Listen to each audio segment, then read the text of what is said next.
So guys चलो चीजें शुरू कर लेते हैं। कुछ के आने से एंड कुछ चीजों के चले जाने से। सबसे पहले इस साल आप क्या देख सकते हो एंड वो है ग्यूलिया का एक WWE डेब्यूट, एंड्राडे सियल एनमास का WWE में वापस चले आना एंड साशा बैंक्स का रॉयल रंबल में नजर आ जाना। इसके बाद कुछ ऐसे कॉन्ट्रैक्ट के बारे में बातें कर लेते हैं जो शायद अब दोबारा WWE के साथ काम नहीं करना चाहेंगे, जिनमें से सबसे पहला नाम ही आ जाता है ड्रू मैकिंटायर का, जिनका कॉन्ट्रैक्ट इसी ईयर में खत्म होने वाला है। इसके बाद नाम आता द फिनोमिनल एजे स्टाइल का, जिनका भी इसी साल डिपार्चर करने का मन हो गया है। एंड देन मॉडर्न डे महाराजा जिंदर महल, इनका कॉन्ट्रैक्ट भी इसी साल मिड तक खत्म होने वाला है एंड ये भी रिजाइन करने के कगार तक आ चुके हैं। एंड नाउ लेट्स सी यार फ्यूचर अब इनके लिए कैसा रहेगा। इनमें से कुछ नाम तो WWE रिजाइन कर ही लेगी, इतना तो हम भी जानते हैं। एंड नाउ आप देख रहे हैं रेसलमैनिक्स एंड सब्सक्राइब करना तो बनता है। तो अभी कुछ दिन पहले दी अमेरिकन नाइटमेयर कोडी रोड्स को एक ब्रांड न्यू बस मिली थी WWE की तरफ से। एंड क्योंकि उनका कॉन्ट्रैक्ट एक दो राहे पर आके खड़ा था तो कुछ लोगों को ऐसे लगने लगा कि ये बस उन्हें सिर्फ इसलिए मिली हुई है क्योंकि WWE नहीं चाहती कि दी अमेरिकन नाइटमेयर कंपनी को छोड़ के जाए। But that's not the case anymore. According to Cody Rhodes, वो बहुत पहले से ही इस बस के लिए प्लान कर रहे थे, पीछे पड़े हुए थे। इस बस का उनके कॉन्ट्रैक्ट से कोई भी लेना देना नहीं है, ये बस उन्होंने अपने लिए ही किया होगा। एंड अजीब बात तो ये कि आजकल यार ये रेसलर्स अपना कॉन्ट्रैक्ट इमीडिएटली रिन्यू नहीं कर रहे जैसे पहले कर लिया करते थे विंस के समय पर, फिर चाहे दी अमेरिकन नाइटमेयर कोडी रोड्स ही क्यों ना हो। अब पता नहीं कि WWE इन सारी चीजों को फिक्स कब करने वाली है। इसका जवाब तो देखो रेसलमेनिया 40 के बाद ही पता चलेगा, क्योंकि जब रेसलमेनिया 40 हो जाएगा ना तो मोस्टली कॉन्ट्रैक्ट उसके बाद ही खत्म हो रहे हैं। नेक्स्ट, अब WWE फाइनली डिसाइड कर चुकी है कि कमेंट्री टेबल पर भी अब जरा सा चेंज लेकर आया जाए। एंड क्योंकि माइकल कोल डबल ड्यूटी कर रहे थे,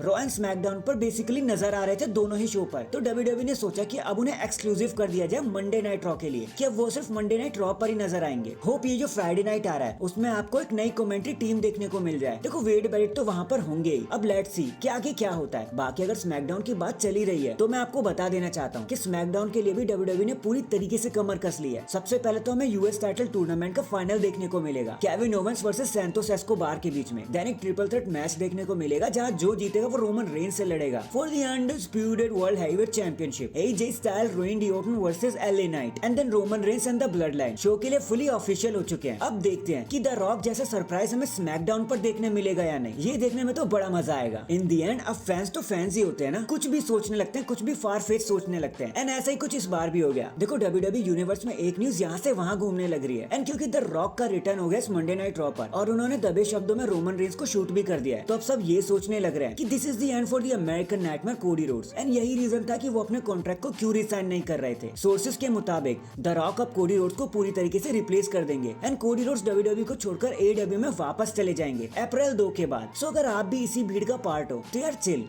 ऐसा कुछ भी नहीं होने वाला। पहले तो कोडी रोड्स रॉयल रंबल के लिए पहले से ही ऑफिशियल हो चुके हैं एंड देन उन्हीं के ही जीतने के सबसे ज्यादा चांसेस है। वही रोमन रेंज के लिए फेवरेट हो रखे हैं कि रेसलमेनिया में उन्हें चैलेंज करेंगे। एंड खुद WWE भी नहीं चाहती कि इतना बड़ा मर्चेंडाइज सेलर, इतना बड़ा नाम WWE की कंपनी को छोड़ के जाए। और अगर आप भी ऐसा ही सोच रहे थे ना तो यार चिल मारो। द अमेरिकन नाइटमेयर हाल फिलहाल में तो क्या बहुत से सालों तक WWE से छोड़कर कहीं भी नहीं जाएंगे। So that is it guys. देखो अभी के लिए तो इतना ही। आपको क्या लगता है, द रॉक के आने से चीजें जरा सी चेंज हुई हैं या फिर वो बस एक शूट प्रोमो था? कमेंट करके जरूर बताना। एंड चैनल पर नया है तो चैनल को जल्दी से लाइक एंड सब्सक्राइब कर दो। बाकी मैं मिलता हूँ आपसे किसी और अपडेट के साथ। तब तक के लिए अपना ख्याल रखें और खुश रहें।